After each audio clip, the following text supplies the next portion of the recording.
सप्रेम नमस्ते मित्रों। आज मैं आपके सामने हिंदी साहित्य में चर्चित मैं हार गई ये कहानी लेकर सम्मुख हूँ। कहानी के कहानीकार का नाम है मन्नू भंडारी, जिसे महेंद्र कुमारी नाम से भी जाना जाता है। इनका जन्म 1931 में भानुपुरा नामक गांव में हुआ था। इनका विवाह प्रसिद्ध लेखक साहित्यकार राजेंद्र यादव के साथ हुआ था। प्रस्तुत जो कहानी है उस कहानी में कहानीकार ने राजनीति पर तीखा व्यंग्य किया है। वह एक आदर्श नेता का निर्माण करना चाहती है, लेकिन उसके सपने किस तरह से वहाँ पर टूट जाते हैं। एक आदर्श नेता का निर्माण करना चाहती है, लेकिन वह पूर्ण उसे नहीं कर पाती। इसी का चित्रण इस कहानी में किया गया है। तो कहानी के आरंभ में हम देखते हैं, जैसे कहानी के आरंभ में दिखाया गया है, एक कवि सम्मेलन भरा हुआ है। कवि सम्मेलन यानी जो कवि है वह कवि अपनी कविताएं एक मंच पर आकर वहाँ पर प्रस्तुत करते हैं, उन्हें हम कवि सम्मेलन कहते हैं। तो उसी तरह से एक कवि सम्मेलन का आयोजन किया गया है। उसमें एक नेता की लड़की भी चली गई है अपने दोस्तों के साथ। तब उस कवि सम्मेलन में एक कविता का नाम था बेटे का भविष्य, और उस बेटे के भविष्य नाम की जो कविता है उसका विषय था एक पिता अपने बेटे का भविष्य देखने के लिए एक कमरे में गीता रखता है, दारू की बोतल रखता है, और इस तरह से जो अलग अलग चीज़ें हैं वह उसमें रखता है। और पिता जो बाहर आकर छिपकर देखता है। उस कमरे में अभिनेत्री की तस्वीर भी है, शराब की बोतल भी है, गीता भी है, और इस तरह की जो चीज़ें हैं उसके साथ अपना बेटा क्या करता है यह देखने के लिए पिता उस कमरे के बाहर आकर छिपकर पड़ जाता है। तो बेटा अंदर पहले तो जो शराब की बोतल भी वहाँ पर रखी गई थी वो उठा लेता है, उसे उसके 2 घूंट पी लेता है। फिर अभिनेत्री की तस्वीर को उठा लेता है, उसे चूमता है, उसके साथ झूमता है। फिर बड़ी गंभीरता से बगल में गीता लेकर उस कमरे के बाहर आने लगता है। तब पिता तय करता है ये तो साला आजकल का नेता बनेगा। इस तरह से कहानीकार ने नेता के उस वृत्ति पर प्रहार किया है, और यह बातें देखकर वहाँ पर जमा हुए जो उस कहानीकार है जिसके पिताजी राजनीतिज्ञ थे, और इसलिए सारे दोस्त उस लड़की का मजाक उठाने लगता है कि देखो आजकल के नेता कैसे हैं, दिखने में कुछ होता है और असलियत उनकी कुछ और होती है। और ऐसे विषय को लेकर जब कविता पढ़ी गई तब उस कविता के माध्यम से जो नेता का इस तरह से मजाक उड़ाया गया, वहाँ पर उस नेता की जो लड़की उस कवि सम्मेलन में चली गई थी उसे बहुत गुस्सा आया, क्योंकि उसके दोस्त उसका मजाक उड़ा रहे थे।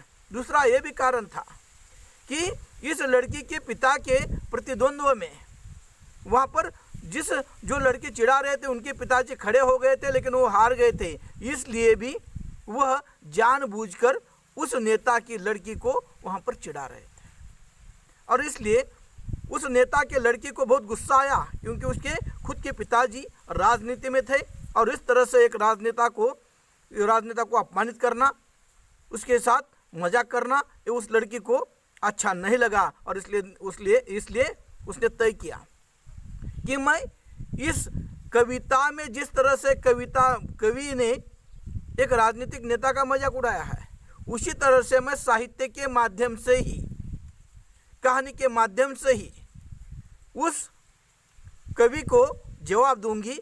और इसलिए उसने एक तय किया कि नेता का जिसने अपमान किया है उसे जवाब देने का। और वह इस विचार में अपने गाड़ी में बैठकर अपने घर में चली जाती है।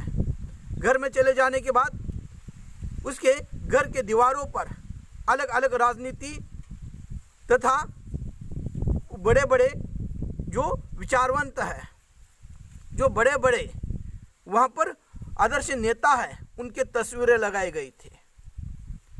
और उस तस्वीरों में जो जो गुण, उन तस्वीरों के माध्यम से जिन जिन बड़े बड़े नेताओं के गुण थे, वह गुण उसने जीवनियों के माध्यम से पढ़े थे और वही गुण लेकर एक आदर्श नेता का निर्माण करने के लिए वो तैयार हो गई। और उसने सोचा कि मैं एक आदर्श नेता का निर्माण करूंगी। और जब उसने एक आदर्श नेता का निर्माण करने के लिए अपने कलम के माध्यम से वहाँ पर तैयारी की, उस तैयारी में उसने एक नेता को एक गरीब घर में जन्म दिया। क्योंकि जो आदर्श होता है, जो समाज में परिवर्तन लाता है, वह शायद गरीब घर में ही उनका जन्म हुआ होता है। और इसीलिए इसी कल्पना से कहानीकार ने वहाँ पर एक आदर्श नेता का निर्माण करने के लिए अपनी कल्पना के उस राजनीतिक नेता का जन्म एक गरीब घर में कर डाला। उसमें उसे शिक्षा दी, उसे संस्कारित बनाया। और जब वह नेता जिसने इस कहानीकार ने बनाया था, वह पहले से ही प्रतिभा संपन्न था और जहाँ जहाँ अन्य अत्याचार देखता था, वहाँ पर वह लड़ने के लिए तैयार हो जाता था। ऐसे आदर्श गुण उसमें थे, ऐसे राजनेता, आदर्श राजनेता के गुण उनमें वहाँ पर पिरोए गए थे। और ऐसे कल्पना के माध्यम से जो आदर्श नेता का वो निर्माण कर रही थी, वह जहाँ पर अन्य अत्याचार देखता, वहाँ पर टूट पड़ता, गरीबों को सहायता करता, समाज सेवा करता। और इस तरह से एक आदर्श नेता का निर्माण करते हुए एकाएक वहाँ पर वह थोड़ा सा बड़ा हो गया। बड़ा हो जाने के बाद उस जो आदर्श नेता था, उसके पिताजी की मृत्यु हो गई। घर में आर्थिक स्थिति ठीक नहीं थी, गरीबी थी, और इसलिए पिता के जैसी मृत्यु हो गई। पिता की मृत्यु के बाद घर परिवार की सारी जिम्मेदारी उस नेता पर आ गई। अब उस परिवार में एक माँ है और एक बेटी है, उसका लालन पालन इसे करना है। इसलिए जो पहले लड़ाई करता था, अन्य अत्याचार के खिलाफ लड़ता था, अब उसके सामने पेट भरने की नौबत आ गई और इसलिए उसने थोड़ा सा किनारा कर दिया। तब इस कहानीकार को गुस्सा आया और गुस्सा आकर उसने कहा कि अब कैसे नेता है? नेता तो इसी संघर्ष के साथ तैयार होता है। अपने घर परिवार की जिम्मेदारी उसके लिए मायने नहीं, उसके लिए राष्ट्र और देश मायने रखता है। तब वहाँ पर वह कहता है, मेरी जो पहली जिम्मेदारी है मेरी माँ की और बहन की है। मेरी बहन बीमार है, उसका इलाज कराना है और इसलिए पहले मैं मेरे माँ और बेटी का, मेरी बहन का ख्याल मुझे रखना है। बहन बीमार थी, बार बार कहती थी भैया मुझे किसी भी तरह से बचाओ, और इसलिए उसके सामने पिता का सहारा तो चला गया था और वह एक जमींदार के यहाँ जो इमारत बन रही थी वहाँ पर ईंटें ढोने का काम कर रहा है। और ईंटें ढोने का काम करते हुए ये जब देखती है कहानीकार, जिसने उस नेता का आदर्श निर्माण करना चाह रहा था, उसके सामने अनेक स्थितियाँ आ जाती है, क्या नेता इस तरह से काम करेगा? लेकिन ठीक है, संघर्ष करते हुए नेता आगे बढ़ सकता है। और इसी बात को लेकर उसने कई दिन वहाँ पर सब्र किया। लेकिन एक दिन ऐसा हुआ कि उसे जब ये कहानीकार कहती है कि नेता इस तरह से अपने विचारों को तिलांजलि नहीं दे सकता, वो संघर्ष करता है, तब उसने कहा ठीक है मैं संघर्ष करूंगा, समाज सेवा करूंगा, राष्ट्र सेवा करूंगा, लेकिन पहले मेरे जो जीवन है, जीवन यापन करने का कोई अगर मुझे सहारा मिलता है तो मैं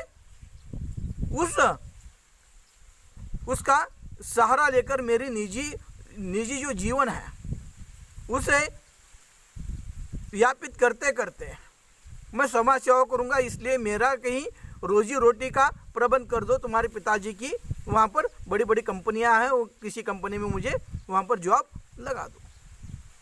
तब उसने बहुत प्रयास किया कि अपने पिताजी के किसी दफ्तर में से काम लगाने का, लेकिन जब चली जाती है तो देख लेती है उसके पिताजी के जो रिश्तेदार है, इसके जो रिश्तेदार चचेरे भाई है, उन्हीं से वो जगह भर गई थी। इसलिए वो चाहकर भी अपने उस आदर्श नेता को वहाँ पर जॉब नहीं दे पाई, नौकरी नहीं दे पाई। और इसी कारण वह एक दिन वो देख लेती है, ये जो आदर्श नेता का निर्माण कर रही थी, वह नेता अपने बहन के इलाज के लिए वहाँ पर सारे जो बड़े बड़े लोग हैं उनके साथ सामने गिड़गिड़ाता है, मेरी बहन की सहायता करो, मुझे अस्पताल के लिए कुछ पैसे की मदद करो, लेकिन कोई उसे सहायता नहीं करता। और ऊपर से जो घर में थोड़ी सी ज़मीन थी वह भी साहूकारों ने वहाँ पर हड़प ली थी। और एक दिन ऐसा हो जाता है, बहन की बीमारी सामने आ जाती है और इसीलिए वह आधी रात में उठकर वहाँ पर चोरी करने के लिए चला जाता है। कहानीकार देख लेती है और कहती है कि मैंने जो नेता बनाया था आदर्श, वह इस तरह से अपने कर्तव्य पथ से हटकर चोरी जैसा घिनौना काम करे, ये मेरा आदर्श नेता इस तरह का नहीं हो सकता। और ये सारी बातें गरीबी के कारण हो रही है, इसलिए उसने उस नेता का जो निर्माण कर रही थी वहीं पर उसे वहाँ पर बंद कर दिया, वो पन्ने फाड़ दिए। अब उसने सोचा कि मैं ये गरीबी के कारण हो रहा है तो मैं यकीनन अब नेता को एक अमीर घर में जन्म दूंगी और वहाँ पर उसका निर्माण करूंगी। और इसीलिए उसने अब दूसरी बार जो प्रयास किया है वह अपने नेता का निर्माण उसने एक अमीर घर में कर दिया है, जहाँ पर कोई आर्थिक स्थिति की पाबंदी ना आए, कोई समस्या ना आए। और इसलिए एक आदर्श एक अमीर घर में उसने अपने उस नेता का निर्माण कर दिया, जो जिसे किसी बात की कमतरता नहीं थी। और वह भी नेता अब पहले समाज सेवा करना चाहता है, राष्ट्र सेवा करना चाहता है, गरीबों को सहायता करता है, और इस तरह से वह भी एक आदर्श नेता बनने जा रहा है। लेकिन जैसे ही उस नेता ने 10वीं कक्षा पास की तो उसकी जो सोहबत है, संगत है, रंग लाई। अब 10वीं कक्षा पास हो जाने के बाद वो कॉलेज में, महाविद्यालय में चला गया और तब उसके जो साथी थे, जो दोस्त थे, उन दोस्तों के साथ कैंटीन में जाकर बैठने लगा, दोस्तों के साथ हंसी मजाक करने लगा, घंटों कैंटीन में बैठने लगा। तब कहानीकार को लगा ये कैसे नेता बन सकता है, इस तरह से वह अगर हंसी मजाक करते हुए अपना जीवन बिता देगा तो क्या होगा।